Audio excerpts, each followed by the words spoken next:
Hi മക്കളെ, അങ്ങനെ NEET KEAM crash പ്രോഗ്രാമുമായി xylem കോട്ടയത്തേക്ക് വരികയാണ്. 20-നാണ് ക്രാഷ് കോഴ്സ് നമ്മൾ ആരംഭിക്കുന്നത്.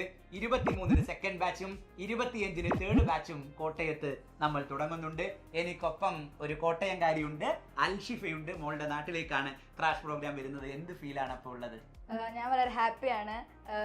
സൈലം എന്ന് പറഞ്ഞാൽ എനിക്ക് ഒത്തിരി യൂസ്ഫുൾ ആയിട്ട് തോന്നിയിട്ടുണ്ട്. ഇപ്പോൾ ഹൈബ്രിഡ് സിസ്റ്റം ആണെങ്കിലും ഇപ്പോൾ ഒരു ഓൺലൈൻ ഒരു ഓഫ്ലൈൻ അപ്പോൾ നല്ലോണം പഠിക്കാൻ പറ്റുന്നുണ്ട്.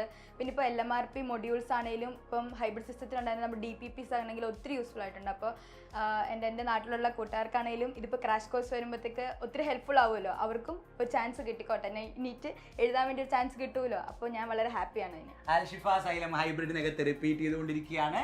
അവൾ ഇപ്പോൾ പഠിച്ചുകൊണ്ടിരിക്കുന്ന കോഴ്സ് അവൾക്ക് എത്രമാത്രം ഇഷ്ടമാണ് എന്നാണ് അൽഷിഫ നിങ്ങളോട് പറഞ്ഞുകൊണ്ടിരിക്കുന്നത്. സോ അൽഷിഫയ്ക്കൊപ്പം ഈ പ്രാവശ്യത്തെ എൻട്രൻസ് എക്സാമിനേഷൻ എഴുതാൻ പോകുന്ന കോട്ടയത്തെ മുഴുവൻ കുഞ്ഞുങ്ങളെയും കോട്ടയം ക്യാമ്പസിലേക്ക് സൈലം സ്വാഗതം ചെയ്യുകയാണ്. ക്രാഷ് പ്രോഗ്രാം അടിപൊളിയായി നമുക്ക് കൊണ്ടുപോകണം. ഈ പ്രാവശ്യത്തെ എൻട്രൻസ് എക്സാമിനേഷൻ സൂപ്പറായി നമുക്ക് എഴുതാൻ വേണ്ടി പറ്റണം. സോ കോട്ടയത്ത് വെച്ച് കാണാം. All the best.